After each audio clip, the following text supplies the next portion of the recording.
Friends, मैं हूं तनिषा पाटीदार और आपका स्वागत है एटी एजुकेशन सेंटर में। तो हमने पिछली क्लास में टेंसेस के बारे में पढ़ा था, जिसमें हमने टेंसेस प्रेजेंट इंडेफिनिट टेंस के बारे में पढ़ा था और उसके अंदर अफर्मेटिव सेंटेंस के बारे में पढ़ा था, नेगेटिव सेंटेंस के बारे में भी पढ़ा था। तो इस क्लास में हम पढ़ेंगे इंटरोगेटिव सेंटेंस के बारे में। जैसा कि मैंने आपको पहले पिछली क्लास में बताया था कि इंटरोगेटिव सेंटेंस वो होते हैं जिन्हें हम हिंदी में प्रश्नवाचक वाक्य कहते हैं, मतलब जिनके पीछे प्रश्नवाचक सिंबल लगता है, उसे हम प्रश्नवाचक वाक्य के अंदर डालते हैं, क्योंकि हम उसमें किसी से प्रश्न पूछते हैं, जवाब नहीं देते हैं, हम उससे किसी से प्रश्न पूछते हैं, इसीलिए ये इंटरोगेटिव सेंटेंस कहलाते हैं। तो ठीक है, हम उनके बारे में पढ़ लेते हैं। तो पहले हम सबसे पहले जानेंगे रूल के बारे में कि इनका रूल क्या होता है। तो इनका रूल देख लेते हैं। डू या does plus subject plus main verb plus object plus question mark, क्योंकि क्वेश्चन मार्क तो लगाना जरूरी होता ही है, इसमें इंपॉर्टेंट है। अगर कहीं भूल गए तो ये आपकी गलती है, इसमें मार्क्स भी कट सकते हैं। हमें क्वेश्चन मार्क लगाना पड़ता है ताकि हमें पता चल सके कि वो इंटरोगेटिव सेंटेंस है। ठीक है, तो मैं आपको और बताती हूँ उसके बारे में, एक बार रूल समझा देती हूँ। तो रूल है डू या does plus subject plus main verb plus object plus question mark. ठीक है, तो अब मैं आपको बताती हूँ डू और डज का प्रयोग कहाँ होता है ताकि आपको आसानी रहे। तो हम डू वहां पर, डज वहां यूज करेंगे जहाँ पे ही, शी, इट, जहाँ पे सिंगुलर नेम्स आएंगे ना वहां पे हम डज का यूज करते हैं। और जहाँ प्लूरल जैसे कि डे, वी, यू और डू, आई में भी यूज होगा डू का। ठीक है, तो मैं आपको एक एग्जांपल के थ्रू बता देती हूँ कि इनको कैसे यूज करा जाता है। तो मैं आपको एक एग्जांपल बताती हूँ। हमने एग्जांपल में ले लिया, क्या आप सेब खाते हैं? क्या आप सेब खाते हैं? तो हम क्या यूज करेंगे, पहले तो हम लिखेंगे क्या आप, तो आप कहा आ रहा है। ठीक है, हमको पता करना है आप आ रहा है, इसका मतलब यू है, हम इंग्लिश में करेंगे आपको तो यू आएगा। तो यू के साथ हम क्या यूज करते हैं, डू यूज करते हैं।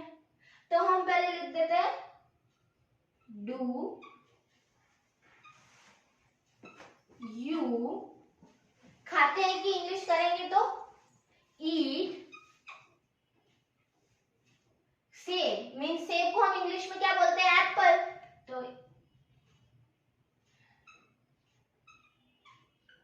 एप्पल, तो ये बन गया हमारा सेंटेंस। देखिए फ्रेंड्स, मैं आपको एक बार और बता देती हूँ इंग्लिश में, डू यू ईट एप्पल। ठीक है, तो मुझे लगता है दोस्तों कि आपको पहला रूल अच्छे से समझ आया होगा। तो अब हम सेकेंड रूल की तरफ बढ़ते हैं ताकि हम सेकेंड रूल भी समझ सके। डब्ल्यू और एच, मैंने डब्ल्यू और एच क्यों लिखा है, अब ये कोई किसी को पता नहीं होगा, तो मैं आपको बता देती हूँ कि डब्ल्यू और एच का मतलब है जो कि डब्ल्यू और एच की कैटेगरीज में जो शब्द आते हैं, जैसे कि whom, when, what, where, which, how, ये जो सब W और H की कैटेगरी में जो शब्द आते हैं क्वेश्चन पूछने के लिए, उसीलिए मैंने W और H का यूज किया है यहाँ पे। तो W और H के साथ do और does लगना चाहिए। ठीक है, इसीलिए मैंने प्लस भी लगाया है। ठीक है, उसके बाद प्लस सब्जेक्ट, कोई सब्जेक्ट तो हमारा होना ही चाहिए। मैंने आपको शुरुआत में ही बताया था कि टेंसेस में सब्जेक्ट, ऑब्जेक्ट और वर्ब तीनों चीजें बहुत जरूरी होती है। ठीक है, तो मैं आपको बता देती हूँ, subject plus main verb plus object plus question mark. तो आप समझ गए होंगे कि क्वेश्चन मार्क तो मैंने पिछले रूल में भी बताया था। तो आपको याद क्या करना है सेकेंड रूल में, केवल W और H के साथ डू और डज का प्रयोग। ठीक है, इतना ही याद करना है। और तो हम सब्जेक्ट तो लगाते ही आ रहे हैं, वर्ब भी लगाते हैं, तो हम मेन वर्ब लगा रहे हैं उसमें, और ऑब्जेक्ट ये भी लगाते आ रहे हैं। तो ये है ना सेकेंड रूल, ये बस ये क्या कहता है, W और H के साथ डू और does plus subject plus main verb plus object plus question mark. तो अब हम देख लेते हैं एग्जांपल, मैंने आपको बता दिया है W और H की कैटेगरीज के कुछ एग्जांपल्स दे रखे हैं, जैसे कि who, when, what, where, which, how, etc. ये सब होते हैं यूज। तो हम फर्स्ट रूल देख लेते हैं, वह जाता है। तो हम इसको इंग्लिश में ट्रांसलेट कर लेते हैं ताकि आपको आसानी हो जाए। वह स्कूल कब जाता है, इसको हम इंग्लिश में करते हैं। तो हम लिखेंगे वह को, पहले हम देखेंगे कि वह स्कूल कब जाता है, तो इसमें कब आ रहा है ना, तो कब के लिए हम इंग्लिश में क्या लिखते हैं, व्हेन लिखते हैं ना, व्हेन यूज करते हैं। तो हम लिखेंगे व्हेन। मैंने आपको पहले बताया था कि सिंगुलर प्लूरल के बारे में, डस कहाँ यूज होता है कहाँ नहीं। तो हम यूज करेंगे वह है, मतलब सिंगुलर में आएगा, हम यूज करेंगे उसकी जगह ही, तो हम यूज करेंगे डस। When does he go to, जाता है को हम इंग्लिश में go to लिखेंगे, स्कूल।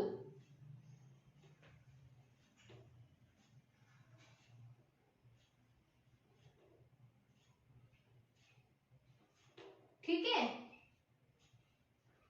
ये हो गया। और हमें क्वेश्चन मार्क लगा देना है, तो ये हमारा सेंटेंस बन गया है और हमने इसमें क्वेश्चन मार्क लगा दिया है। तो हम एक बार और एक और सेंटेंस देख लेते हैं, सेकंड सेंटेंस, ताकि आपको और अच्छे से समझ आ सके। तो हमने लिखा है वह यहाँ क्यों आता है ना, हमने ये लिखा है। तो हम लिखेंगे why does he come here। ठीक है, तो मैं आपको बताती हूँ कि हमने ये पूरा सेंटेंस ऐसे क्यों लिखा है, ताकि आपको भी पता चलना चाहिए कि हाँ ये मैम ने तो ये ऐसे लिख दिया है, या फिर मैंने ऐसे क्यों लिख दिया है, हमको तो समझाया ही नहीं है। तो मैं आपको समझा देती हूँ। हमने यूज करा, हमने हिंदी में क्या पढ़ा है, वह यहाँ क्यों आता है। तो हमने यूज करा क्यों की जगह हमने यूज कर लिया वाई, क्योंकि इंग्लिश में वाई होता है क्यों का मतलब, तो है ना, वाई यूज करा हमने।